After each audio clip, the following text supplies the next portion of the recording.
Azad ji and Newton जी, आपको नमस्कार, जय भीम और गुड इवनिंग। जय भीम सर। जय भीम। बताइए विनय भाई। हमारी डिबेट कल अधूरी रह गई थी क्योंकि हम्म एब्रप्टली एंड हो गई थी एकदम से।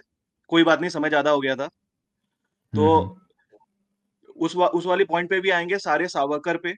लेकिन पहला मेरा पॉइंट अभी भी वो है कि अमित शाह ने जो वर्ड्स बोले, बॉडी लैंग्वेज नहीं, क्या ऐसा बोला कि वो गलत है? क्योंकि उन्होंने कांग्रेसियों को बोला।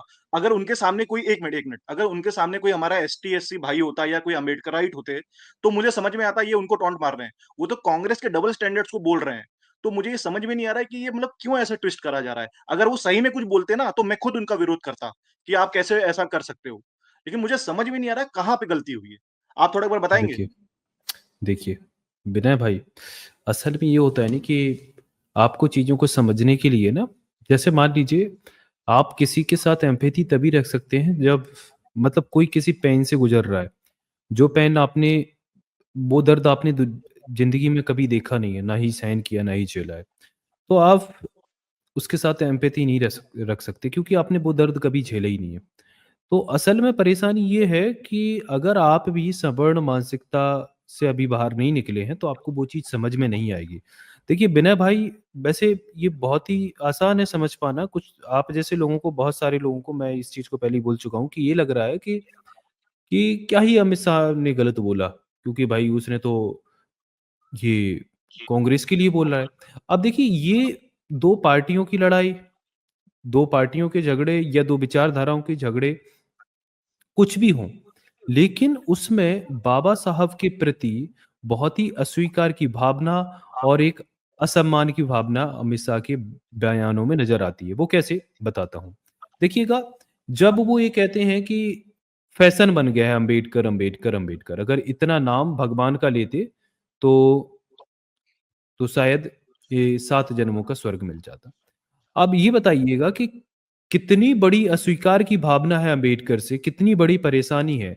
आप अगर बाबा साहब का सम्मान करते हैं और बाबा साहब की विचारधारा का आप सपोर्ट कर रहे हैं और आप किसी को डिबंक कर रहे हैं, तो आप बाबा साहब की विचारधारा पे बात करते, ना कि इस तरीके से उनका असम्मान कि मतलब इतना ये फैशन बन गया अम्बेडकर, अम्बेडकर करने का, अगर ये ईश्वर का नाम लेते तो स्वर्ग मिल जाता। तो इसमें आपको कुछ भी गलत नज़र नहीं आएगा क्योंकि आपकी मानसिकता भी वो वही है सवर्णों वाली। लेकिन अगर आप सवर्णों की मानसिकता से नहीं सोचते हैं तो आपको क्लियरली ये चीज़ समझ आ जाएगी कि इसमें कितनी बड़ी अस्वीकार की भावना है कि वो किस वे में बोला जा रहा है कि अम्बेडकर, अम्बेडकर ये लोग करते हैं और ईश्वर का नाम लेते हैं। मतलब ये विचारधाराओं के बीच में, ईश्वर के बीच में बाबा साहब का वो तुलनात्मक बोलना, वो ही अपने आप में गलत है। वो ही अपने आप में एक विरोधाभास है।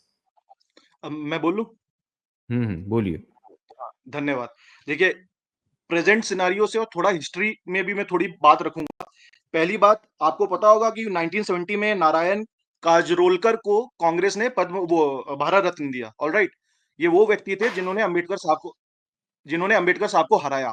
मतलब अम्बेडकर जी से पहले कांग्रेस ने उस व्यक्ति को भारत रत्न दे दिया, जिसने उनको हराया। लेकिन 1990 में जब भाजपा की मदद से वीपी सिंह जी की सरकार आई, तब बाबा साहब को बहुत ही राइटली और बहुत देर से भारत रत्न मिला और उनका पोर्ट्रेट भी 90 के बाद लगा। दूसरी बात, 2003 में जो नेशनल मेमोरियल है अंबेडकर जी का, उसके फाउंडिंग स्टोन्स वाजपेयी जी ने रखे और जब देखिए बीच में विनय कांग्रेस की भाई, सरकार आई, 1 मिनट, अरे बहुत विनय इंपॉर्टेंट भाई, पॉइंट है। अरे एक नहीं बहुत नहीं विनय इंपॉर्टेंट भाई, पॉइंट। अरे आप गलत जगह जा रहे हो। नहीं नहीं, देखिए विनय भाई, ये असल में बात कहीं और ले जा रहा है, ठीक है? ये बात ही नहीं हो रही थी कहीं। नहीं, मैं आप आज कहाँ? की बात पे इसको जोड़ूंगा। अरे आप समझ नहीं अरे रहे, मैं उस अरे बात को सुनिए जोड़ूंगा आज की। भाई, ओ विनय भाई, देखो, ये बोलिए, बोलिए, बोलिए। पॉलिटिकल हिस्ट्री की बातें यहाँ पर नहीं चल रही हैं।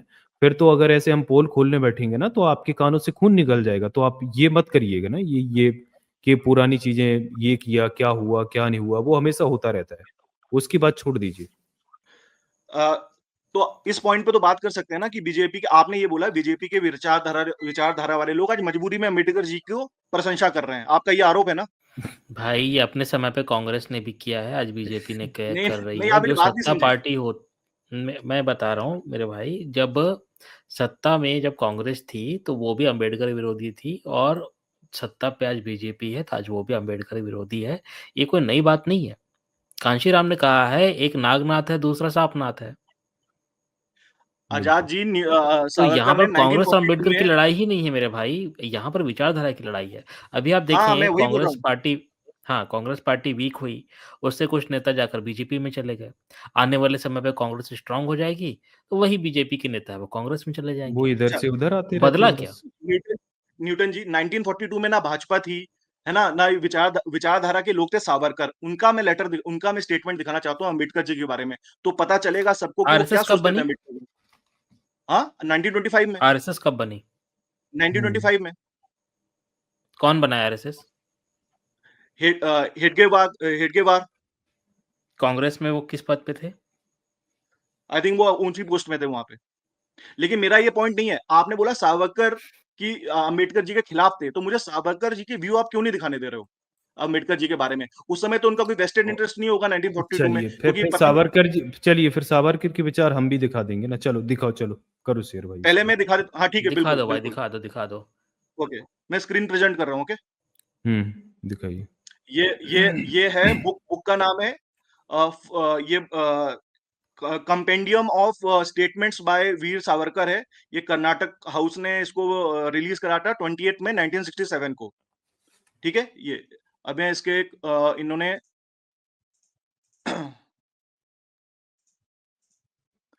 ये इन्होंने 15 जनवरी 1942 को स्टेटमेंट दिया था regarding Ambedkar ji. Message to doctor Ambedkar's golden jubilee committee, I heartily join you all in offering my felicitations to Dr. B.R. Ambedkar on the occasion of his golden jubilee. His personality, erudition, and capacity to lead and organize would have by themselves marked him as an outstanding asset to our nation.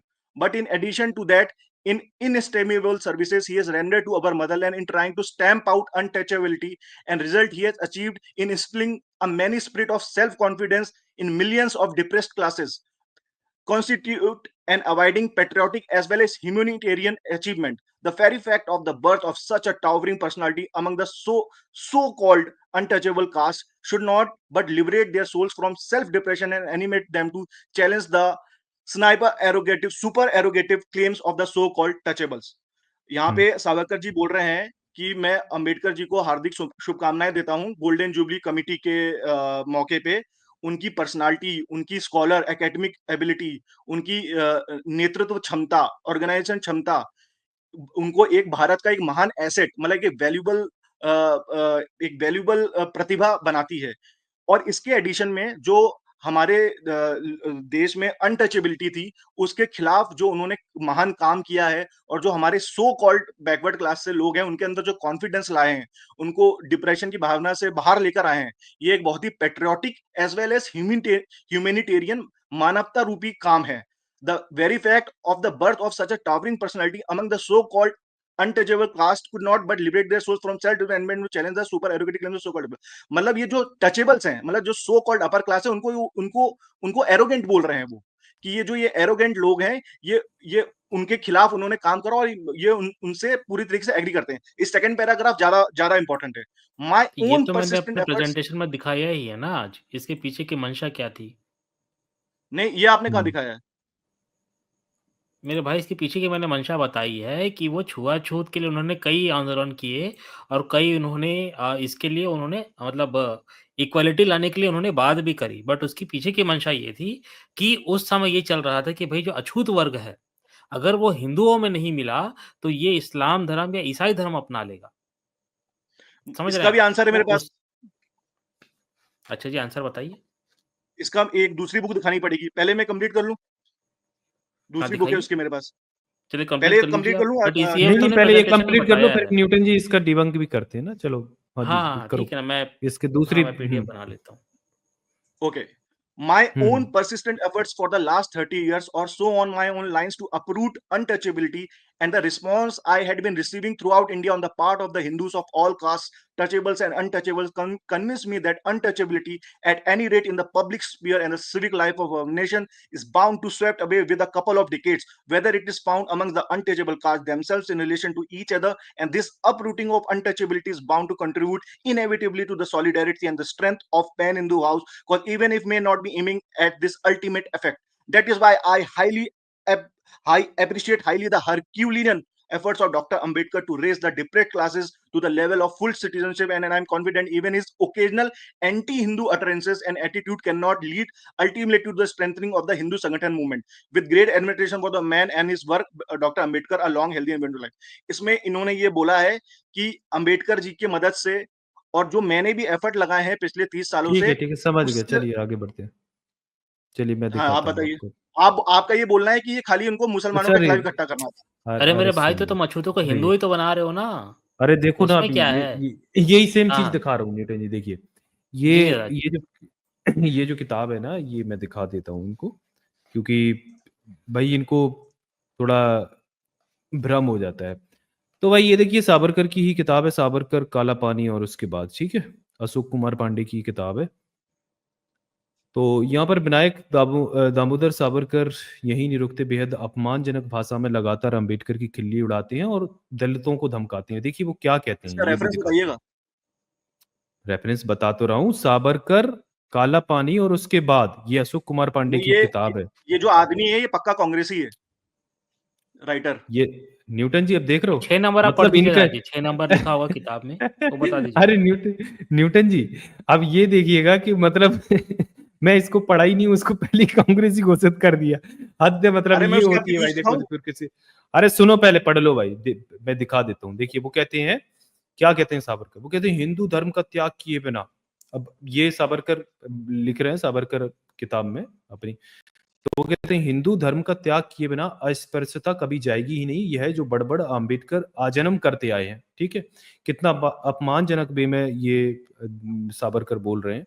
वह जितनी झूठी है उतनी ही कुटिल है, इसलिए हरिजनों में से चमार, मांग, धोर आदि किसी भी जाति का हिंदू धर्म त्यागने के दुष्कर्म में अंबेडकर के साथ नहीं है। ठीक है, वो क्या कह रहे हैं, हिंदू धर्म त्यागने के दुष्कर्म में अंबेडकर के साथ नहीं है। और जिन कुछ भ्रमित है और झांसे में आए महारों का साथ उन्हें मिल रहा है, वह भी उपर्युक्त सत्य पक्केपन से उनके सामने रखने पर ढहे बिना नहीं रहेगा। यह हमारे महार बंधु अच्छी तरह जान लें कि यदि वे हिंदू रहते हैं तभी उनकी अस्पृश्यता आसानी से नष्ट होगी और उन्हें अपने हिंदू बंधुओं की सहन शक्ति से विमुख होकर नहीं रहना पड़ेगा। तो देखिए वो तो भाई हिंदू बनाने की बात कर रहे हैं कि भाई हिंदू रहकर ही अस्पृश्यता नष्ट होगी, वरना ये धर्म बदलने से अस्पृश्यता नष्ट नहीं होगी। और ये धमका रहे हैं भाई, ये क्या बात है? क्यों मैं विनय जवाब भाई? दूं? हाँ, मैं बताऊं, बोलूं? देखिए, लेकिन वो बोलो। अनटचेबिलिटी के अगेंस्ट ही तो बोल रहे हैं ना। अगर हिंदू भाई कल्चरल हिंदू हिंदू वो धर्म रहते से हैं। आप अनटचेबिलिटी आप कैसे अनटचेबिलिटी भाई, हटाएंगे? हिंदू रहकर ये अनटचेबिलिटी कैसे हट असंभव जाएगी है। भाई? ये तो कितनी हिपोक्रेट वाली बात है भाई।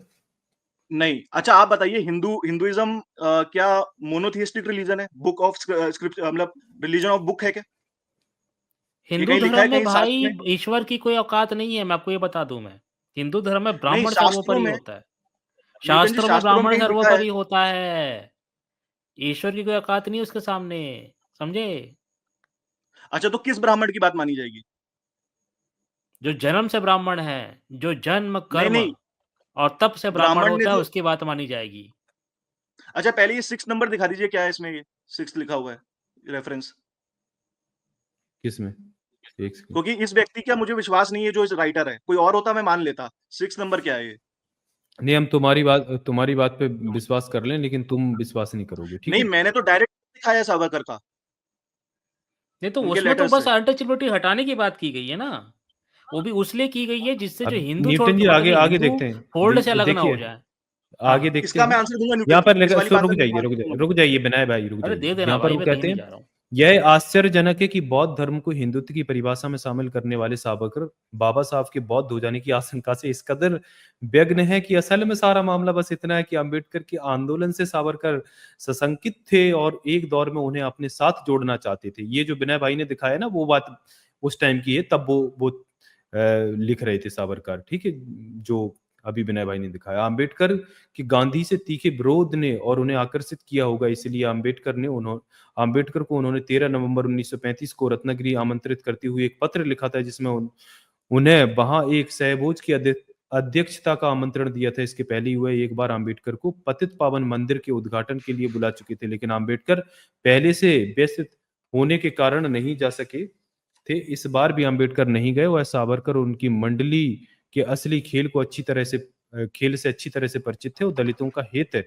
ताक पर रखकर उनकी पैदल सेना के सिफलाहकर नहीं बनना चाहते थे। उन्होंने साफ साफ लिखा था कि अगर हिंदू राज्य एक वास्तविकता बनता है तो यह घातक होगा। तो भाई असलियत ये है, ठीक है। लेकिन इसमें तो तारीफ ही करी उनने सावरकर की कि वो तो अंबेडकर जी को हमेशा साथ चाहते थे कि हमारे साथ आए वो। इसमें ये क्या गलत है? इसको कहते हैं न्यूटन जी सवर्ण मानसिकता। ये विनय भाई को अभी छोटी बात अभी तक नहीं समझ में आ हाँ रही है। नहीं, हम इतने ब्राह्मण देर से का सर नहीं, मतलब जो अंबेडकर जी थे उनका नाम भी एक ब्राह्मण ने दिया था ना, तभी तो वो इतना पढ़ लिख गए थे। आप यही वाली बात कर रहे हो? भाई विनय भाई, एक बात आपको बता दूं, अगर आपके भेजे में नहीं घुस रही है तो आपको बता दूं, यहाँ पर सीधा सीधा ये बोला गया है कि जो साबरकर है ना, साबरकर एक टाइम जो है ना कि बौद्ध धर्म की परिभाषा में शामिल, जो बौद्ध धर्म को है वो हिंदुत्व की परिभाषा में शामिल करने वाले जो साबरकर थे, वो बाबा साहब के बौद्ध हो जाने से इस कदर बौखलाहट में घुस गए थे कि भाई इसलिए इस तरीके की बातें लिख दी हैं उन्होंने, ये सारी चीजें, ठीक है, कि ये लोग, इनका साथ मिल रहा है, इस तरीके से अनटचेबिलिटी नष्ट नहीं होगी, हिंदू रहकर ही अनटचेबिलिटी खत्म हो सकती है, ये जो जातियों को इन्होंने हरिजनों को, मांग चमार धोर आदिवासी को इन्होंने अगर अपने साथ ले लिया, अगर ये हिंदू धर्म त्यागते हैं तो इससे बड़ा दुष्कर्म कुछ नहीं होगा। ये जो इनकी बौखलाहट है ना, ये बौखलाहट के बारे में बात हो रही है। और इसी की वजह से कि भाई बाबा साहब को किसी तरीके से अगर ये अपने खेमे में ले लेते हैं, इसलिए वो तारीफ जो आप दिखा रहे हो ना वो की जा रही है, इनविटेशन दिया जा रहा है कि आप आइए हमारे साथ, है ना, सहबोज रखते हैं, अध्यक्षता वाले उसमें आमंत्रण दिया गया, तो उसकी बात हो रही है, ठीक है। बाबा साहब नहीं गए थे क्योंकि वो जानते थे इनकी असलियत क्या है, और फिर उसके बाद क्या साबरकर की असलियत है वो सबको पता है।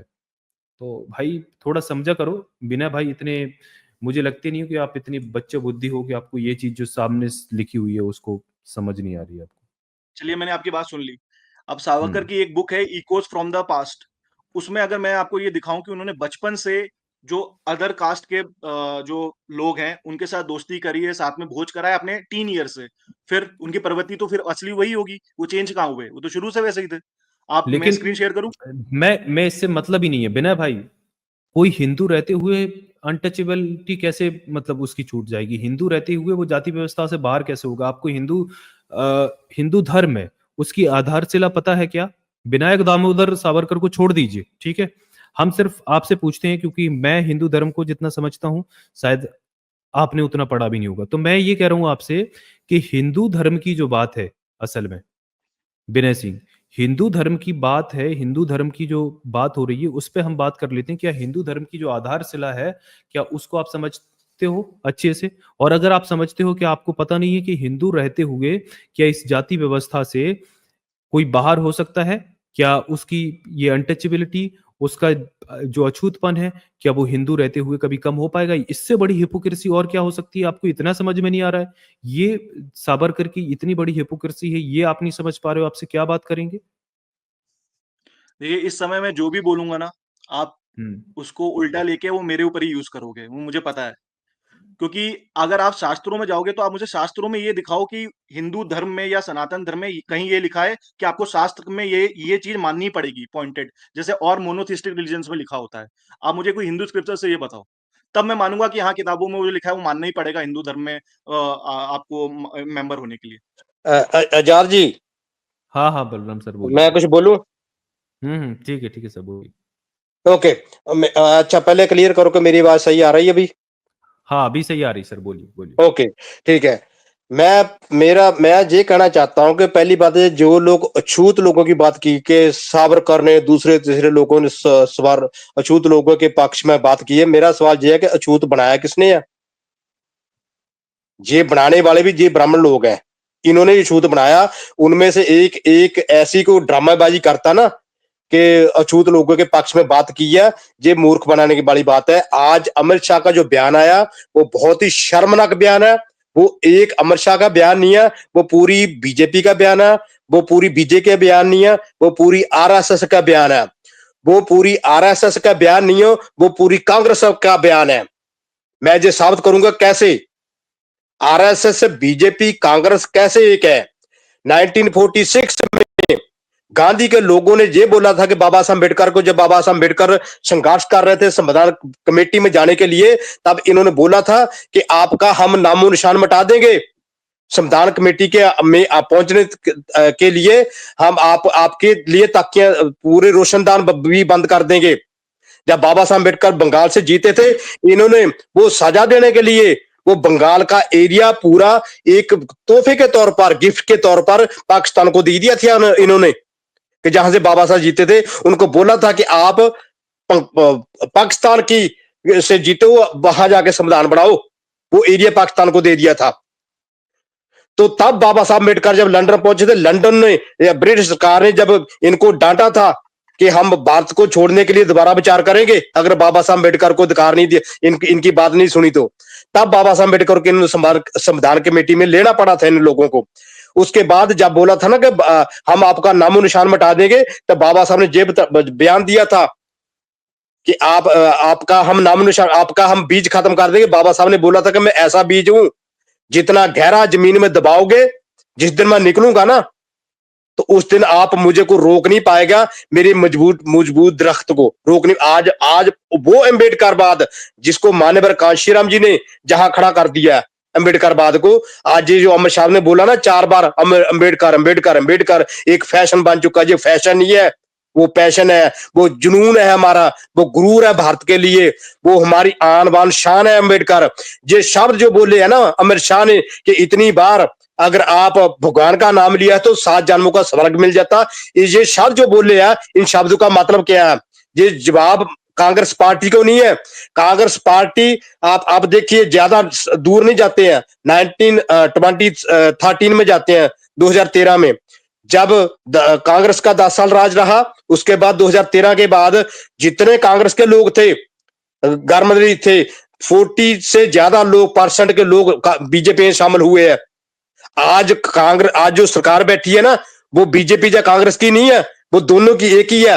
वो ना तो बीजेपी है ना कांग्रेस है, वो एक ही संघी पार्टी है। वो इनमें फर्क कोई नहीं दोनों में। अगर 46 के बाद कांग्रेस ने ये काम किया तो आज जो लोग बैठे ये भी कांग्रेस ही है, नाम बदला है, बोतल बदली है, शराब एक ही है, वो बोतल बदली है। ये ड्रामा कर रहे हैं कांग्रेस और बीजेपी वाले मिलकर। और बाबा साहब अम्बेडकर को वो जो दुनिया पे एक अपना नाम रखते हैं, वो उनको बदनाम करने के लिए आज जो लोग आते हैं कि अमित शाह का 51 मिनट का भाषण सुनो। यार 51 मिनट का भाषण क्यों सुने? इस बात का जवाब दो। अम्बेडकर अम्बेडकर अम्बेडकर का 7 बार बाबा साहब इतनी बार भगवान का नाम लिया है तो 7 जन्मों का स्वर्ग मिल जाता। वो बाबा साहब अम्बेडकर जिन्होंने 26 जनवरी 50 को देश के SC ST OBC लोगों को स्वर्ग में दिया, जिन्होंने बाबा साहब अम्बेडकर ने भारत की आबादी की 50% आबादी औरतों की, जिनको उन्होंने स्वर्ग में दिया, जिन लोगों को आपकी मनुस्मृति ने, ब्राह्मणिकल सिस्टम ने, आपके ग्रंथों ने औरत को ऐसी स्थिति में डाल रखा था। वो तो इंसानों में मानते ही नहीं थे, बरतने वाली चीज थी। इसको ठीक है जूझ करो, जूझ एंड थ्रो। तो आप लोग हमें बता रहे हो कि अमित शाह का बयान पूरा सुनो। क्यों सुने हम अमित शाह का बयान? जे जो बयान है उन्होंने दिया 30 सेकंड का बयान है, इसका जवाब क्या आपके पास? हम क्यों सुने 51 मिनट का भाषण? कांग्रेस को जवाब नहीं दिया उन्होंने जलील किया बहुजन के 98% लोगों को, भारत के 98% लोगों को जलील किया इन लोगों ने।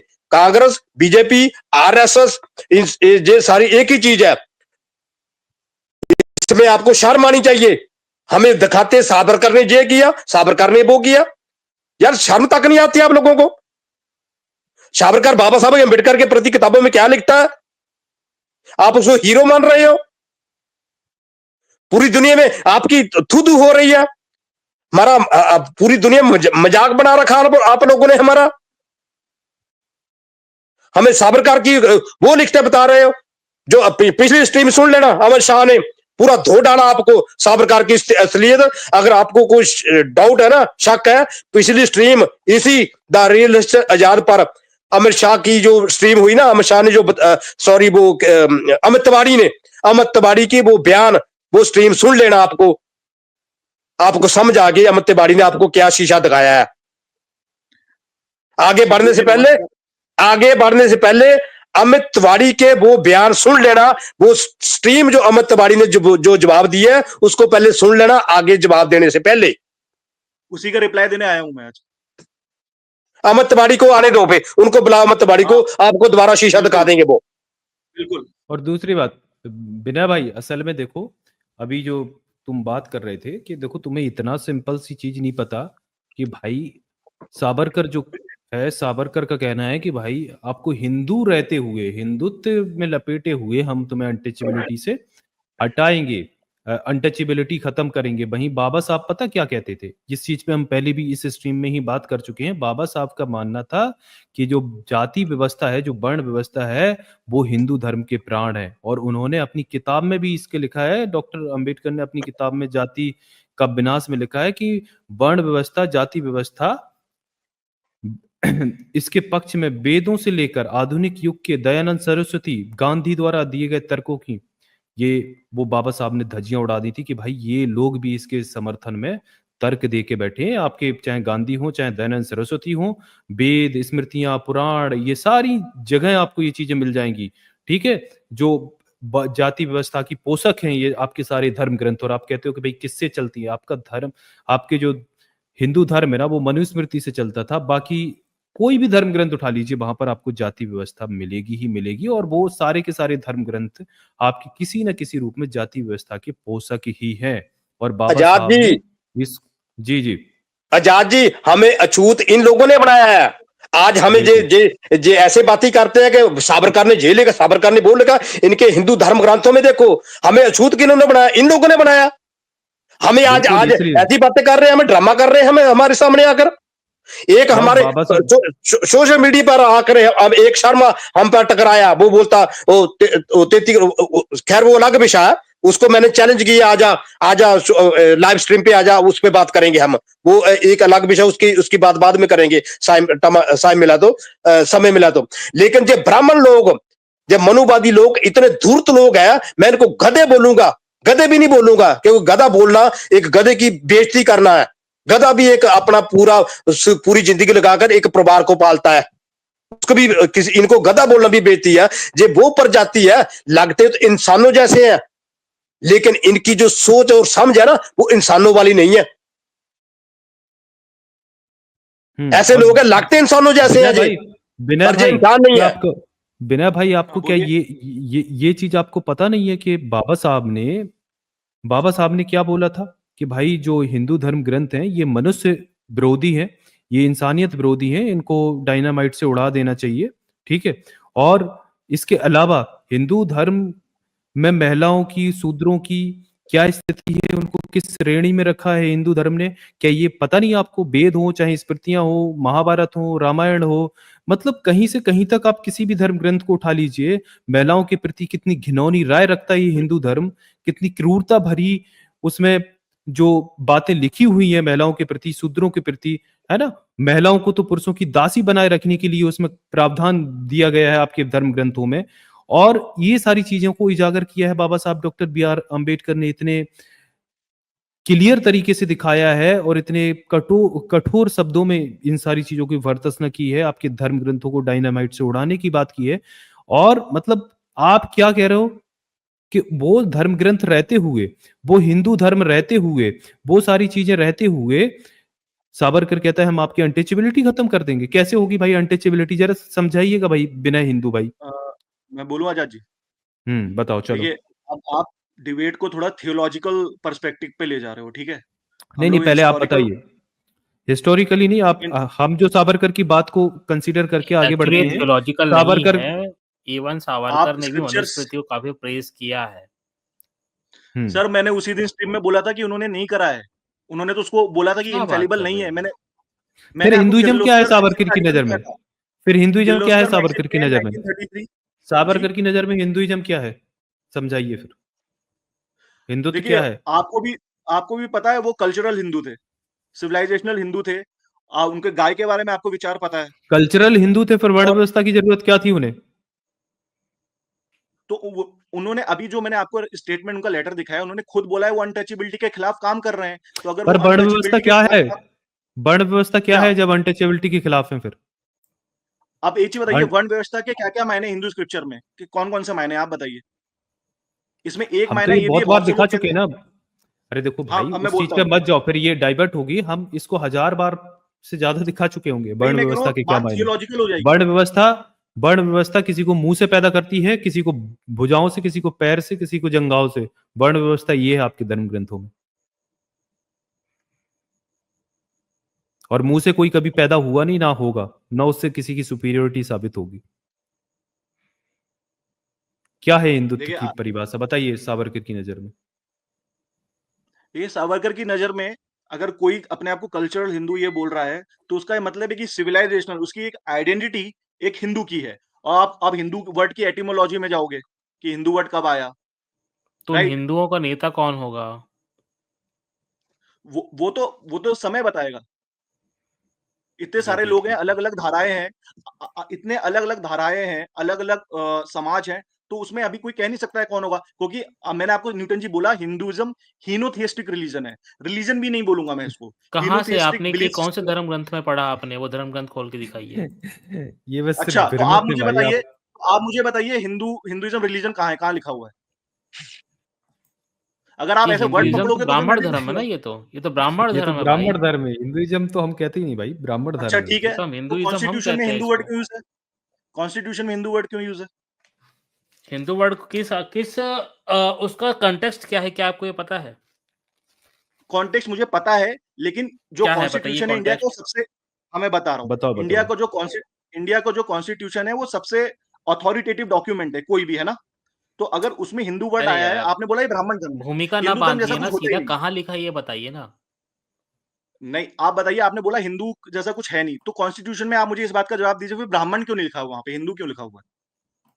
क्योंकि हिंदू जो है बहुत बड़ा मत पंथ संप्रदाय, उसमें सब आ जाते हैं, इसलिए मैं भी उसको तो यही बोल रहा हूँ, स्ट्रीमलाइन बहुत सारी करने। धाराएं हैं, तो आप तो मेरी बात बोल रहे हो। मेरे भाई, तो आपके धर्म ग्रंथों में हिंदू जो शब्द है या हिंदू धर्म है, ये कहीं नहीं लिखा है। तो ये वर्ड उन उन रिलीजन्स में आता है जिसमें एक लीडर हो, एक फिलोसफर हो, वो मोनोथिस्टिक रिलीजन होते हैं। तो हमारा तो है हमारे नहीं यहाँ ना है ना, वैसा। एक लीडर है ना हमारे यहाँ, उसका नाम है कौन है ब्राह्मण। लीडर? क्या बात कर रहे हैं आप? ब्राह्मण एक आदमी का नाम है? अच्छा चलिए बताइए, शूद्र शूद्र जाति से कोई लीडर है क्या हिंदू धर्म का? लीडर से क्या मतलब है आपका? जैसे भाई हमारे ब्रह्मा भगवान थे, ठीक है? उसके बाद हमारे इतने सारे ऋषि मुनि हुए हैं, और उन ऋषि मुनि ने कहा है, जैसे कृष्ण हुए हैं, श्री कृष्ण ने ये कहा है कि भैया, अगर तेरे मन में संशय उत्पन्न हो, गीता का अध्याय 16 और श्लोक नंबर 24, अगर तेरे मन में संशय उत्पन्न हो तो ये शास्त्र ही तेरे लिए प्रमाण है, शास्त्रों के अनुसार तेरे को चलना है। तो आप ये बताएं कि वो जो शास्त्र है, उसमें जो लीडर है, या किसकी बात हमको माननी चाहिए, कि एक शूद्र की बात हमको माननी चाहिए या एक ब्राह्मण की बात हमको माननी चाहिए? लेकिन फिर इसमें ये क्वेश्चन आएगा ना, ब्राह्मण से क्या उनका मतलब है? ब्राह्मण से मतलब ये है भाई, जो पैदा हुआ है ब्राह्मण योनि में, उसको ब्राह्मण माना जाएगा, ये मतलब है। मैं इस बात को नहीं मानता, लेकिन तो आपके मानने ना मानने से क्या होता है भाई? आप है कौन? आप हिंदू धर्म शास्त्रों के ज्ञाता थोड़ी ना है। आप कौन है भाई? क्या आप शंकराचार्य हैं? तो शंकराचार्य तो 8th सेंचुरी से पहले कोई नहीं था, तो मतलब क्या हिंदू धर्म नहीं चल रहा था? तो ब्राह्मणों के द्वारा चल रहा था ना। शंकराचार्य ने तो पुनरुत्थान किया है।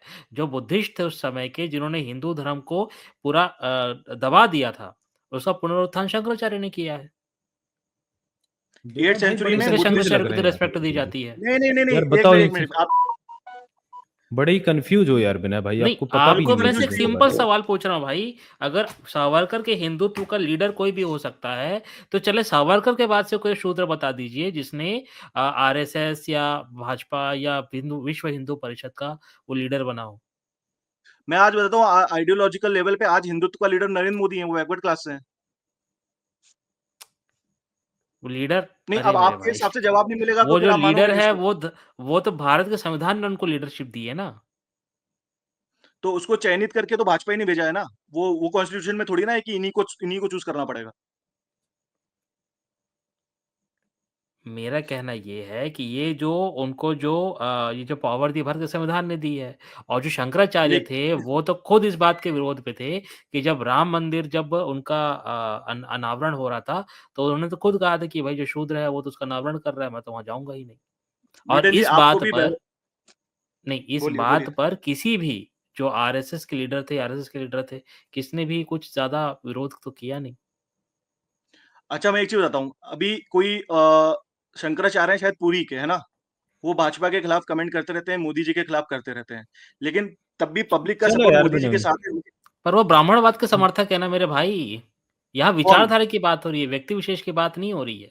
और एक आप समझिए ब्राह्मणी विचारधारा में जब संकट का समय आता है, जब संकट का समय आता है तो आप जो है दूसरे वर्ण के लोगों को भी अपना गुरु बना सकते हैं। जब ये संकट निपट जाएगा तब आप अपनी पे आ जाइए, कोई समस्या नहीं है। न्यूटन जी, आप जी। एक अगर ये बोलते हैं ना कि लीडरों की बात करते हैं, प्रणब मुखर्जी देश के राष्ट्रपति रहे हैं, वो कांग्रेस के थे, कांग्रेस के लीडर थे, पूरी जिंदगी उन्होंने कांग्रेस में लगाई। जिस दिन वो राष्ट्रपति, जिस दिन वो रिटायर हुए, सीधा आरएसएस के शाखा में पहुंचे थे। इनकी जड़ें ये तो एक ही आरएसएस जगह बात पे ही है। वही करता है ना बलराम सिद्धू जी। आरएसएस कहता है समरसता, हमको जी, समरसता बना के रखनी है, लड़ाई झगड़ा नहीं करना है, क्योंकि समता इनकी हम जड़ें, रखेंगे। बिल्कुल इनकी जड़ें एक ही जगह है। हिंदू हिंदू बोल रहे हैं, हिंदू का मतलब इनको जब पता चलेगा ना, हिंदू का मतलब चोर होता, लुटेरा होता, जैसे अरबी भाषा में जिसका इसका शब्द इस कब क्या 10वीं सदी में तो हिंदू शब्द की को ये तो मुगलों के समय में आई है। 15वीं 16वीं सदी में हिंदू शब्द, 18वीं सदी में, हालांकि 18वीं सदी में जाकर आई है ये हिंदू शब्द। जे जे आप इन्होंने सारा बुद्धिस्ट कल्चर को चोरी किया है, उनके नामों को बदला है, और इनका कोई आधार नहीं है, कोई इनका कोई कोई पीछे का कुछ भी नहीं इनका। इन्होंने सिर्फ गद्दारी की देश के साथ, और इनका अपना कोई आधार कोई नहीं है। ये धूर्तता की इन्होंने भारत के बहुजन लोगों के साथ, भारत के वासियों के साथ, जो भारत के असली बसिंदे हैं, इनके साथ। इनके पास अब अपने एक चोर और दूसरा चतर। देश में रह रहे हो, आसानी से रहो, प्यार से रहो, आपको कोई दिक्कत नहीं होगी। अगर आप गद्दारी करोगे, शैतानी करोगे, चोरी करोगे, फिर आके अमित शाह के बयानों का समर्थन करोगे आप, तो कैसे टिक पाओगे आप? अरे आपको शर्म तक नहीं आती इन लोगों को, झूठ बोलते हुए, झूठ बोलने वाले लोगों का समर्थन करते हुए शर्म तक नहीं आती। जिस धर्म ग्रंथों का जो हवाला दे रहे हैं, साबर का हवाला दे रहे हैं, उनकी इनको इतिहास पढ़े, उनकी जिंदगी कैसी रही है, उनका देश के प्रति कैसा प्यार, कैसी गद्दारी की इन लोगों ने देश के प्रति। कैसे यार, मुझे तो हैरानी होती है, कैसे कैसे लोग इस देश में रहते हैं, ब्राह्मणिकल सिस्टम को मानने वाले लोग हैं। थोड़ा सा तो अपने दिमाग से काम लीजिए। इतना कूड़ प्रचार भरा इनके गोबर खा खा के ऐसे। देश में दो तरह के लोग रहते हैं, एक बहुजन समाज, एक गोबर समाज। गोबर समाज ने पूरे भारत का सत्यानाश करके रख दिया। गोबर समाज ने, जो गोबर खाते हैं, जो टट्टी खाते हैं, जो पेशाब पीते हैं, जो पेशाब पीने वाले, टट्टी खाने वाले जो लोग हैं ना, वो ऐसी बातें करेंगे, हिंदूवाद की बातें करेंगे, वो सनातन की बात करेंगे, वो बाबा साहब अम्बेडकर के खिलाफ बोलेंगे, वो देश के महापुरुषों के खिलाफ बोलेंगे, वो बुद्ध के खिलाफ बोलेंगे, उनकी परंपरा के खिलाफ बोलेंगे, उनके सिद्धांतों के खिलाफ बोलेंगे। लेकिन जो मुंह से पैदा होंगे, जे मछली से पैदा होंगे, जे काम से पैदा होंगे, जे उसका समर्थन करेंगे, अपने ऋषि मुनियों का समर्थन करेंगे। ऐसे गधे लोग हैं जे। बिल्कुल बिल्कुल। तो बिना भाई, असल में देखो, सीधी बात यह है कि आपको ना तो हिंदुइज्म, देखो मुझे ऐसा लगता नहीं है कि आपको पता नहीं होगा, लेकिन आप चीजों को बस घुमाते हो, एक टॉपिक से दूसरे टॉपिक पे जंप करते हो। आपको हिंदुइज्म की भी असलियत पता है, आप सिर्फ शब्दों से खेल रहे हैं, शब्दों के कीड़े निकाल रहे हैं, बस इससे डिबेट कहीं जाने वाली है नहीं। आप हिंदुत्व कर लीजिए। देखो सावरकर जब हिंदुत्व को सपोर्ट कर रहे हैं, वो कह रहे हैं हिंदू रहकर हम ये अस्पृश्यता खत्म करेंगे। तो सबसे बड़ी बात तो ये आती है विनय भाई, कि जब सावरकर हिंदू रहकर हिंदू ये अस्पृश्यता की अनटचेबिलिटी खत्म करने की बात कर रहे थे, तो उससे पहले जो हजारों साल से अनटचेबिलिटी प्रैक्टिस की जा रही थी, तब वो हिंदू रहते हुए क्यों खत्म नहीं हुई? सावरकर कैसे खत्म करते? तो ये इस चीज पे आपके मतलब जवाब मुझे पता है नहीं दे पाओगे, लेकिन मैं दे रहा हूँ, अब दे रहा हूँ वैसे जवाब, दे रहा हूँ क्या जवाब। जवाब अच्छा दे रहे मैं हो? मैं चलो भी दो। किताब शेयर करूंगा, हिंदू मैं भी रहते हुए हम्म। हिंदू हिंदू रहते हाँ हुए हाँ बोले। कुप्रथाएं खत्म नहीं हो सकती हैं।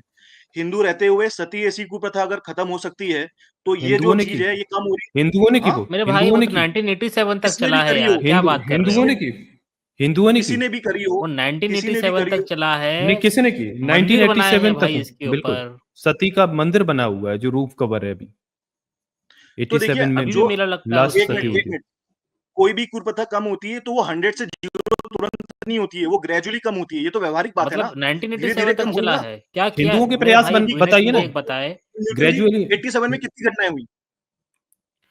विनय ये तो भाई रिपोर्टेड है भाई, 1987 में लास्ट रिपोर्टेड मैं हुई पूछ है। रहा हूँ कितनी क्या हुई? पता अभी भी होती अरबों हो, लोगों में रिपोर्ट कितनी हुई उसका ना घटना? होता हो। अरबों लोगों में कितनी घटना हुई? कितनी घटना हुई अरबों यार लोगों एक में? घटना काफी होती है इस यार ये तरीके देखिए, की, डिफेंड ना इस करें ना इस तरीके की तरीके से। कुकरत नहीं, घटना नहीं। ये काफी होती है। चलो मैं दिखा देता हूँ, रुकिए। हाँ दाजी, न्यूटन आप जी, हाँ दिखा दीजिए, नहीं मैं आप मैं दिखा मैं हटा देता हूँ हाँ स्क्रीन से। दिखाइए दिखाइए, नहीं नहीं दिखाइए दिखाइए, चलिए आप दिखा दीजिए। तो अब ये देखिए, ये सही तो नहीं, किताब इधर है। से उधर भागते हैं यार, इनके पास कुछ है नहीं हाँ, ना, देखिए कहाँ भागिए पहुंच गए मत। ये। आपके हिंदू धर्मशास्त्रों ने सती प्रथा खत्म नहीं करी है, छुआछूत खत्म नहीं करी है। ये भारत के संविधान ने ये काम किया है ना? आईपीसी ने किया है। तो ये इस भ्रम में ना रहे कि हिंदू समाज ने जो जो उनमें चेंज आया है, इसमें हिंदू धर्म का कोई हाथ है। इस भ्रम से तो आप निकल ही जाइए पूरी तरीके से, ठीक है? तो ये किताब मैं आपको दिखा रहा हूँ, इस किताब का नाम है सावरकर हिंदुत्व, मिथक और सच।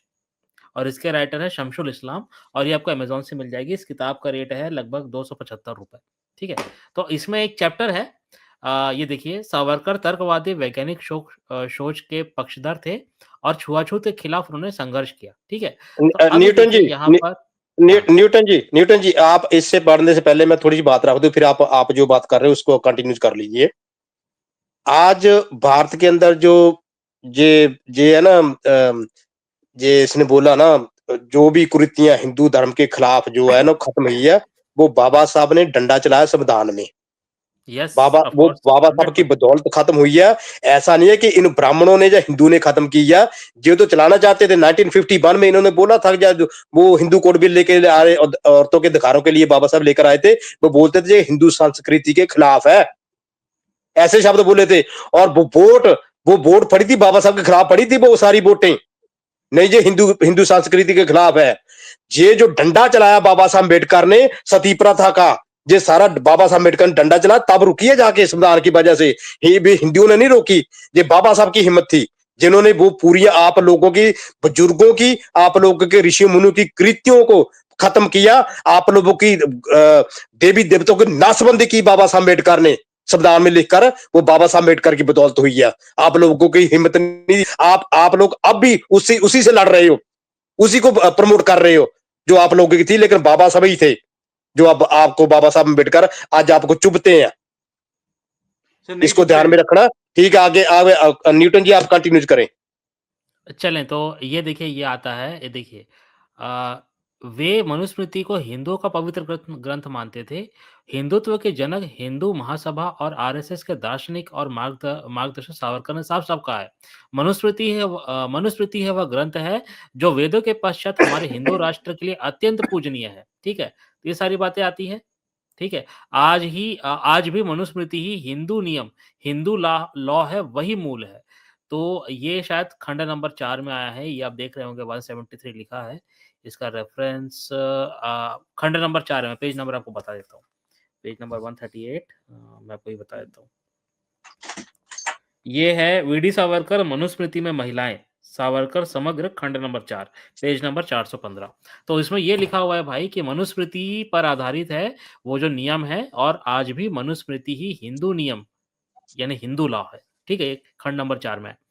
अब ये देखिए, अब इसके बाद है, सावरकर जीवन भर मनु के विचारों से प्रतिबद्ध रहे। 1940 में मदुरई में हिंदू महासभा के 22वें अधिवेशन में अध्यक्षीय भाषण देते हुए उन्होंने फिर इस सच्चाई को रेखांकित किया है कि हिंदुओं के लिए मनु ही नियमों का निर्माता है, और उन्होंने जोर दिया कि एक बार मनु ने जो पुरुषोचित सबक सिखाए हैं, उन्हें वे फिर से सीख ले। ये देख लीजिए, हमारा हिंदू राष्ट्र पहले की तरह फिर अजय सिद्ध होगा, और एक नस्ल के रूप में, जैसा कि हमने एक बार प्रमाणित किया है, हिंदू नस्ल विजेता सिद्ध होगी। तो ये नस्लवादी तो है ही कि भैया खून की जो कुलीनता है वो हमको बनाए रखनी है। इससे तो कोई इनकार कर नहीं सकता, ठीक है? अभी देखिए, सावरकरवादी इस बात पर जोर देते हैं कि उनके गुरु ने अछूतों के साथ सामुदायिक भोज आयोजित किए, जैसे कि हमारे अभी साहब कह रहे थे, विनय जी कह रहे थे, और वे उनके घरों में आते-जाते थे। इन दिखावटी सुधारवादी कार्यों के प्रति वे कितने गंभीर थे, यह हिंदू महासभा के दस्तावेजों में मौजूद इस सच्चाई को जानकर साफ हो जाता है कि यह उन्होंने व्यक्तिगत स्तर पर किया था, और हिंदू महासभा को हिंदू महासभा संगठन को उन सामाजिक तथा धार्मिक गतिविधियों में शामिल नहीं किया जो उसकी अर्थात हिंदू महासभा की संवैधानिक सीमा की इजाजत से बाहर था। तो ये देखिए, ये भी अकेले ही कर रहे हैं, हिंदू महासभा संगठन का इसमें कोई भी हस्तक्षेप नहीं था। ये सावरकर जी अपने मतलब उस हिसाब से कर रहे थे, ठीक है? न्यूटन जी इसका इस पॉइंट का मतलब जवाब साफ देने है दीजिए। कि सावरकर ने हिंदुओं का प्रतिनिधित्व करने वाले एकमात्र राजनीतिक संगठन हिंदू महासभा को छुआछूत के विरुद्ध किसी भी तरह के आंदोलन से अलग रखा। सावरकर ने 1939 में सनातनी हिंदुओं को बाकायदा आश्वस्त किया कि हिंदू महासभा पुराने मंदिरों में अछूतों के उस सीमा से आगे प्रवेश के लिए अनिवार्य कानून का प्रस्ताव न तो लाएगी और न ही उसका समर्थन करेगी, जिस सीमा से आगे गैर हिंदुओं को आज लागू प्रथा के मुताबिक जाने की अनुमति नहीं है। यानी जो गर्भगृह में जो अपन घुस के पूजा वगैरह करते हैं, उसमें जो अछूत है वो नहीं जाएंगे, यानी वो सीमा हमने बना के रखी है। ठीक है, तो हिंदू महासभा इसके लिए कोई प्रस्ताव वगैरह नहीं लेकर आएगी। 20 जून 1941 को उन्होंने एक बार फिर जातिवाद और छुआछूत में विश्वास करने वाले हिंदुओं को निम्नलिखित व्यक्तिगत गारंटी की घोषणा की। अभी देख लीजिए, सवर्णों को ये गारंटी दे रहे हैं। हिंदू महासभा प्राचीन मंदिरों में छुआछूत के प्रवेश के लिए कानून बनाने पर कभी जोर नहीं देगी या उन मंदिरों में चली आ रही प्रथा या प्राचीन पवित्र नैष्टिक अनुष्ठान या परंपरा के बारे में कोई कानून बनाने पर भी बल नहीं देगी। जहां तक निजी कानून की बात है, महासभा सनातनी बंधुओं पर कोई सुधारवादी विचार थोपने के लिए किसी विधेयक का आमतौर पर समर्थन नहीं करेगी। मतलब अब बच क्या गया भाई? क्या बच गया अब? मैं बोलूँ अब? विनय भाई पता नहीं न्यूटन इतना जी। कंफ्यूज क्यों है, इतनी नहीं, हिपोक्रेसी मैं लेके इस क्यों 1 आते मिनट ये हैं कि यहाँ पर शमसुल इस्लाम की पोल खोलने दो आप मुझे। ये रेफरेंस आप जाओ। देख लीजिए ना, एएस भिड़े है या पढ़ लीजिएगा भाई, ये रेफरेंसेस पे यहाँ पर बात हो रही है, किताब किसी भाई हवा ये में लिखी सारी नहीं है। रिफरेंस देखो ना न्यूटन जी, असल बात ये है, ये बंदा सिर्फ मुद्दे से भागता है। जब मैंने वो किताब दिखाई अशोक कुमार पांडे की, तो बोलता है कि भाई मैं अशोक कुमार पांडे की बात नहीं मानता, अभी शमसुल इस्लाम की नहीं मानता। भाई चाहे अशोक कुमार पांडे हो चाहे शमसुल इस्लाम हो, उन्होंने जो बात की है ना, वो बात सावरकर की किताब को ही कोट करके की है। तो असल में हाँ, ना नहीं जाके तुम सावरकर की भी वेरीफाई करो। किताबें हैं इसमें आज़ाद जी, और उनके जो समकालीन लेखक रहे हैं, उनकी भी उनकी किताबें हैं। किताब। हाँ, तो अब जी, जी। यहाँ से मुद्दे को भटकाया ऐसे जाता है ना कि भाई अब ये शमसुल इस्लाम पे सीधा अटैक करेंगे ना। इनकी हैसियत ये नहीं है कि जो बात बोली है उसको डिबंक करें, ये शमसुल इस्लाम की बात करेंगे, ये अशोक कुमार पांडे की बात करेंगे। तो असल में बिना भाई कहीं डिबेट ले ही नहीं जाने देंगे, ये सिर्फ यहाँ से जंपिंग जपाक ही चलता रहेगा। इसमें ना कुछ और तथ्यों को मैं जोड़ देता हूं sir, setting the fences straight. कई बार ये बात होती है कि बाबा साहब जो है वो विनायक दामोदर सावरकर के, जैसे ये विनय सिंह भाई जब पिछली बार भी आए थे, इन्होंने कहा था कि विनायक दामोदर सावरकर तो दरअसल जाति प्रथा को हटाने के लिए काम कर रहे थे, और बाबा साहब शुरुआती दिनों में उनके इस बात से समर्थन में थे। एक अशोक गोपाल जी हैं, उन्होंने बाबा साहब अंबेडकर के ऊपर एक किताब लिखी है, 2018 में प्रकाशित हुई थी वो किताब। उस किताब के कुछ अंश मैं आपके सामने में लाना चाहता हूं। देखिए, मैं सारे रेफरेंसेस के साथ में बात करता हूं, यहां से हम थोड़ी बातों की स्पष्टता की तरफ बढ़ते हैं ना, क्योंकि मैंने अक्सर देखा है कि ये जितने भी राइट विंगर्स हैं, दक्षिणपंथी लोग हैं, ये इतिहास के तथ्यों को तोड़ मरोड़ के पेश करने की कोशिश करते हैं। चलिए भाई, बाबा साहब का जो असली जो विरोध था ना, ये जो पूरा जो एक हिंदू स्ट्रक्चर बना हुआ है, वो किस चीज से है? वो चतुर्वर्ण व्यवस्था है। बाबा साहब अक्सर ये बात को उन्होंने लिखा भी है कि हिंदुइज्म में जो कास्ट सिस्टम है वो एक ऐसी बिल्डिंग की तरह है, एक ऐसी इमारत है जिसमें ऊपर और नीचे जाने के लिए कोई भी सीढ़ियां नहीं है। 12 अप्रैल 1929 को बहिष्कृत भारत के संपादकीय में लिखते हुए अंबेडकर ने शुरू से ही पतित पावन मंदिर के निर्माण का विरोध किया था। ये पतित पावन मंदिर कौन सा है? जो सावरकर बना रहा था। उनका यह मानना था कि ये मंदिर बाद में अछूतों के मंदिर कहलाएंगे। नवंबर 1930 से मार्च 1931 तक केसरी में प्रकाशित अपने लेखों में सावरकर ने स्पष्ट किया कि वे जातिवाद के विरोधी हैं, लेकिन चतुर्वर्णीय जाति व्यवस्था के विरोधी नहीं हैं। यहां पे ये बात हमको ध्यान में रखनी है दोस्तों। सावरकर दरअसल चतुर्वर्ण जो व्यवस्था है उसको बचाने के प्रयास में था, मैं पिछली बार भी मैंने ये बात को कहा था कि सावरकर का कास्ट सिस्टम इरेडिकेशन को लेके जो भी प्रोग्राम थे वो एक छलावा है। सावरकर दरअसल गांधी की तरह इस पूरी जो जाति व्यवस्था है इसको बनाए रखने के लिए दूसरे प्रयासों की खोज में था। वो ये चाहता था कि चतुर्वर्णीय व्यवस्था बनी रहे। यानी आप ये सोच लीजिए कि सावरकर इस बात को चाहता था कि कोई ब्राह्मण रहे, कोई शूद्र रहे, और फिर वो ये उसका प्रयास ये था कि ऐसी व्यवस्था के रहते में जाति प्रथा खत्म हो जाए। ये कैसे पॉसिबल है? यानी किसी अंग में कैंसर हुआ है तो सावरकर चाहता है कि उस अंग को ना काटा जाए और जो कैंसर है वो इरेडिकेट हो जाए। ये नहीं पॉसिबल है। यहीं पे जाके सबसे बड़ा छलावा है सावरकर का। और बाबा साहब अंबेडकर जो हैं वो इस बात को समझ गए थे। 18 फरवरी 1933 को सावरकर को लिखे पत्र में उन्होंने लिखा, यह दुर्भाग्यपूर्ण है कि आप अभी भी चतुर्वर्ण शब्द के इस्तेमाल की वकालत करते हैं। बाबा साहब अंबेडकर लिख रहे हैं सावरकर को, यह दावा करते हुए कि ये योग्यता पे आधारित है। अब ये देखिए, ये मेरिट सिस्टम की भी बात मानता था सावरकर। तो ये अक्सर जो हमारे पास में आके ये सो कॉल्ड सवर्ण लोग अपने मेरिट सिस्टम का जो हवाला देते हैं, ये सभी के सभी सावरकरवादी हैं। ये आज भी सावरकर की मृत्यु के इतने दिनों के बाद भी इनके अंदर से वही सावरकर बोल रहा है। तो बाबा साहब अंबेडकर आगे लिखते हैं, मुझे उम्मीद है कि आने वाले समय में आप इस अनावश्यक और शरारती शब्द जाल से छुटकारा पाने का साहस करेंगे। ये बात कहां पे लिखी गई है? अशोक गोपाल की किताब में बाबा साहब के लिखे हुए पत्रों के साथ छपी है वो किताब। वहां पे अशोक गोपाल इस बात को लिखते हैं कि सावरकर ने ऐसा करने का कोई भी इरादा नहीं दिखाया और उसके बाद सुधार प्रयासों में डॉक्टर अंबेडकर की रुचि कम होने लगी। वो इस बात को समझ गए थे कि दरअसल इस चतुर्वर्ण जो व्यवस्था है इसके रहते हुए हिंदू धर्म के अंदर में कोई भी सुधार संभव नहीं है। तो जो रॉक्सी सर अभी ये बात को कह रहे थे उसी बात को सेकंड करते हुए मैं ये बात को इतिहास के जो तथ्य हैं उसको आपके सामने में रखते हुए बता रहा हूं। आगे चलते हैं। लेकिन इसी बीच अंबेडकर को पंजाब के हिंदुत्ववादी आर्य समाजी नेता भाई परमानंद के प्रयासों में उम्मीद की किरण नजर आने लगी। सावरकर की तरह परमानंद को भी भारत में ब्रिटिश सरकार को हिंसक तरीके से उखाड़ फेंकने की कथित साजिश के लिए अंडमान जेल में कैद कर लिया गया था। 1920 में अंडमान से रिहा होने के बाद परमानंद जात पात तोड़क मंडल के अध्यक्ष बने और 1927 में इसका नाम बदल के हिंदू समन्वय मंडल रख दिया। बहिष्कृत भारत के 16 सितंबर 1927 के अंक में लिखते हुए डॉक्टर अंबेडकर ने मंडल को हिंदू महासभा का एक स्वस्थ विकल्प बताया। अशोक गोपाल का यह मानना है कि डॉक्टर अंबेडकर इस बात से अनभिज्ञ थे कि भाई परमानंद ने जात पात तोड़क मंडल का नाम बदलकर हिंदू समन्वय मंडल रख दिया है, क्योंकि लाहौर के आर्य समाजी जात पात तोड़क मंडल के नाम से सहज नहीं थे। वो ऐसा नाम चाहते थे जो जाति व्यवस्था को उचित ठहराए। बाद में डॉक्टर अंबेडकर की भी जात पात तोड़क मंडल में रुचि खत्म हो गई।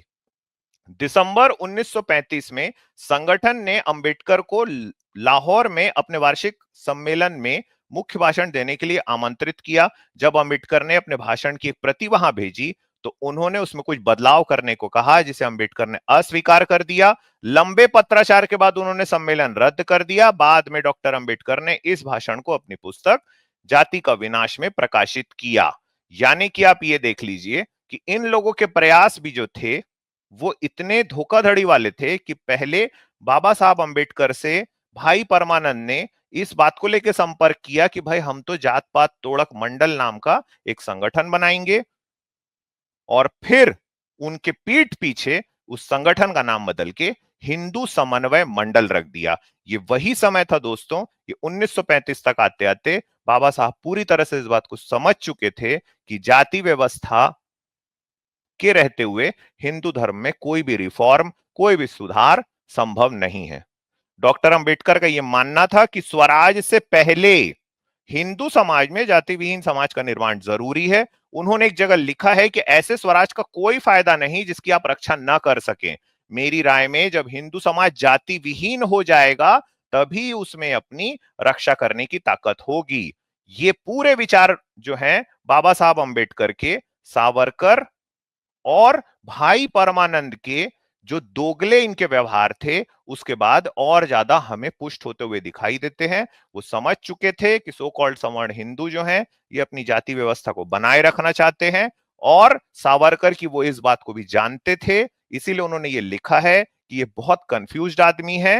वो इस बात को जानते थे कि सावरकर जो है उसे सिर्फ मुसलमानों से लड़ने के लिए हमारे देश की जो बहुजन आबादी है वो एक फुट सोल्जर के रूप में चाहिए। आगे चलते हैं। उस समय हिंदू महासभा जैसे संगठन भी हिंदू समाज को मजबूत बनाने की बात कर रहे थे। हिंदुओं की संख्या बढ़ाने और मुसलमानों की संख्या कम करने का उनका फॉर्मूला यह था कि उन लोगों का शुद्धिकरण किया जाए जिनके पूर्वज किसी कारण मुसलमान बन गए थे। इसी ये जो हिंदू महासभा है इसके अध्यक्ष कौन था? सावरकर। तो डॉक्टर अंबेडकर ने तेलुगु समाचार के एक अंक में लिखा है कि अगर हिंदू समाज को जीवित रहना है तो उसे अपनी संख्या बढ़ाने की बजाय अपनी एकता बढ़ाने पर ध्यान देना चाहिए। इसका सीधा मतलब है जाति का उन्मूलन। अगर हिंदू समाज जाति का उन्मूलन करके संगठित हो जाए तो शुद्धिकरण की कोई जरूरत नहीं होगी। बाबा साहब अंबेडकर ने बहुत पहले कहा था कि हर समाज में समानता का अधिकार चाहते हैं, और हम समाज में समानता का अधिकार चाहते हैं, और हम इन अधिकारों के को यथासंभव हिंदू समाज में लेकर रहना चाहते हैं। अगर जरूरत पड़ी तो हम हिंदू धर्म से भी मुक्त होने में संकोच नहीं करेंगे। अगर हम हिंदू धर्म छोड़ देंगे तो हमें मंदिरों में जाने की कोई दिलचस्पी नहीं होगी। हिंदू धर्म से जुड़े मुद्दों पर अंबेडकर और सावरकर की राय अलग अलग थी। जब अंबेडकर ने कहा था कि वो हिंदू धर्म छोड़ने में संकोच नहीं करेंगे, तब उन्होंने ये स्पष्ट नहीं किया था कि वो बौद्ध धर्म अपनाने के बारे में सोच रहे हैं। इस विषय में सावरकर ने 3 नवंबर 1935 के निर्भीक अंक में एक विस्तृत लेख लिखा था। अंबेडकर की हिंदू धर्म छोड़ने की इच्छा पर सवाल उठाते हुए सावरकर ने लिखा था कि हर संगठित धर्म की तरह हिंदू धर्म में भी कुछ अतार्किकता के तत्व मौजूद हैं, लेकिन इस तरह के अतार्किकता दूसरे धर्मों में भी पाई जाती है। सावरकर ने अंबेडकर से यह अपील की थी कि वे हिंदू धर्म में रहते हुए अपने बौद्धिक ज्ञान और प्रभाव का उपयोग करके हिंदू धर्म में सुधार लाने का प्रयास करें। यहां तक की बात से दोस्तों आपको ऐसा लग रहा होगा कि सावरकर जो है वो हिंदू धर्म में जाति प्रथा का उन्मूलन करके कुछ सुधार की कोशिश कर रहे हैं, लेकिन अब यहां से शुरू होती है धोखाधड़ी। यहां से जो दूसरा चेहरा है वो चालू होता है। सावरकर बाबा साहब अंबेडकर से अपील करते हुए लिखते हैं, अगर आप छुआछूत से परेशान हैं तो आपको 10 साल तक धैर्य रखना चाहिए। इस दौरान ये समस्या जड़ से खत्म हो जाएगी। आज हम बैठे हैं 2024 में, हम आज भी देखते हैं कि इस देश का जो दलित वर्ग के लोग हैं, जो SC ST हैं, उनके ऊपर सो कॉल्ड सवर्ण वर्ग के द्वारा हर तरीके से शोषण किया जा रहा है। 1935 में सावरकर जो है वो बाबा साहब अंबेडकर को धोखा देने की कोशिश कर रहा था कि आप सिर्फ 10 साल इंतजार कीजिए, ये समस्या जड़ से खत्म हो जाएगी। लेकिन जैसे कि हम जानते हैं कि डॉक्टर अंबेडकर को ये बात पूरी तरह से समझ चुके थे, वो इनके नुकीले दांत पहले ही देख चुके थे। तो बाबा साहब अंबेडकर ने जवाब दिया कि 10 साल तो छोड़िए, 100 साल बाद भी हिंदू समाज में अस्पृश्यता विद्यमान रहेगी। तो ये है कुछ दोस्तों। इसके अलावा मैं एक और चीज आपके सामने में रखना चाहता हूं। चूंकि हमने इन दक्षिणपंथियों की आदत देखी है, बेखुदी बेसबब नहीं गालिब, कुछ तो है जिसकी पर्दादारी है।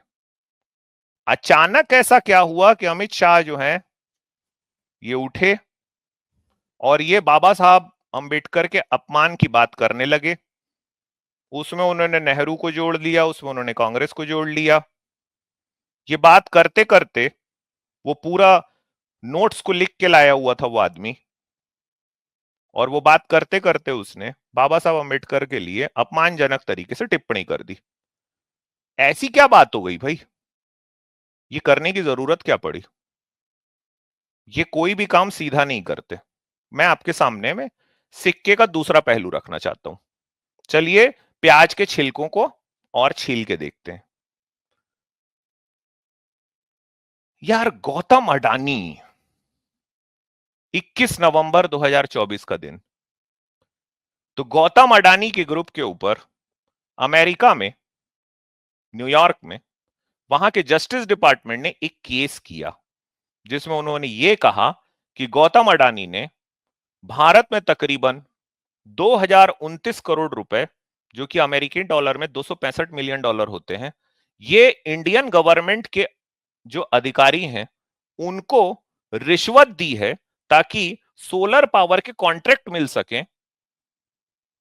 लेकिन इस पैसे के लिए, ये जो पैसा है इस पूरे प्रोजेक्ट में जो लगना है, उस पैसे को अमेरिकी इन्वेस्टर्स से इकट्ठा किया गया, ये बता के कि भाई हम तो वहां पे कोई लीगल बिजनेस करने जा रहे हैं, लेकिन मीन्स ऑफ बिजनेस जो है वो इलीगल था। 2029 करोड़ रुपए के करीब ये जो रिश्वत है, ये भारत में अलग अलग सरकारी एजेंसियों के जो अधिकारी हैं उनके बीच में बांटा गया। अलग अलग राज्यों के, उड़ीसा, छत्तीसगढ़, तमिलनाडु, इस तरह के राज्य हैं, और भारत सरकार की भी सेंट्रल एजेंसी उसमें शामिल थी। इस बात को लेके इतना विवाद उठता है कि बड़ी अजीब सी एक दूसरी बात हुई कि मुकुल रोहतगी, जो कि भारत के अटॉर्नी जनरल रह चुके हैं, और महेश जेठमलानी, जो राज्यसभा के सदस्य हैं, जिन्हें बीजेपी ने राज्यसभा के सदस्य बनाया है, और राम जेठमलानी के बेटे हैं, ये दो बड़े वकील अचानक से आउट ऑफ नोवेयर ये आते हैं और ये गौतम अडानी को डिफेंड करना चालू करते हैं। ये प्रेस कॉन्फ्रेंस लेते हैं और वहां पे वो ये कहना चालू कर देते हैं कि भाई गौतम अडानी तो अमेरिकी नागरिक नहीं है, तो इसलिए जिस कानून के तहत उस पे ये मुकदमा चलाया जा रहा है वो कानून किसी गैर अमेरिकी नागरिक पे अप्लाई नहीं होता। लेकिन ये दोनों इस बात को भूल जाते हैं कि भाई वो कानून इसलिए लागू होता है क्योंकि ये पैसा जो इकट्ठा किया गया कि यहां पे सोलर प्रोजेक्ट जो है वो गौतम अडानी लाएंगे, भारत में लाएंगे, लेकिन इसके लिए पैसा इकट्ठा किया जाता है अमेरिकी इन्वेस्टर्स से। और तब हम देखते हैं कि संसद में इन सारी चीजों को लेके एक जोरदार बहस सामने आने लगती है। हम पिछले कुछ दिनों से देख रहे थे कि संसद चलनी बंद हो गई और पूरा विपक्ष जो है वो इकट्ठा हो गया, और तब पता नहीं कैसे क्या दिमाग में आई अमित शाह के कि बाबा साहब अंबेडकर के अपमान को लेके वो टिप्पणी करना उसने शुरू कर दिया। मेरा एक पर्सपेक्टिव हमेशा, ये जो जितने फासिस्ट लोग हैं हमारे देश में, इनको लेके ये है कि भाई जिस चीज की जरूरत नहीं थी उसको करने की क्या मंशा है? तो क्या ये बात को, अडानी की बात को डिरेल करने की बात थी? डाइवर्जनरी टैक्टिक्स हैं ये हमको सोचना पड़ेगा, क्योंकि ये चाहते हैं कि पटरी बार बार बदलते रहे, हर समय बातचीत का जो के मुद्दे जो हैं वो बदलते रहे हमेशा।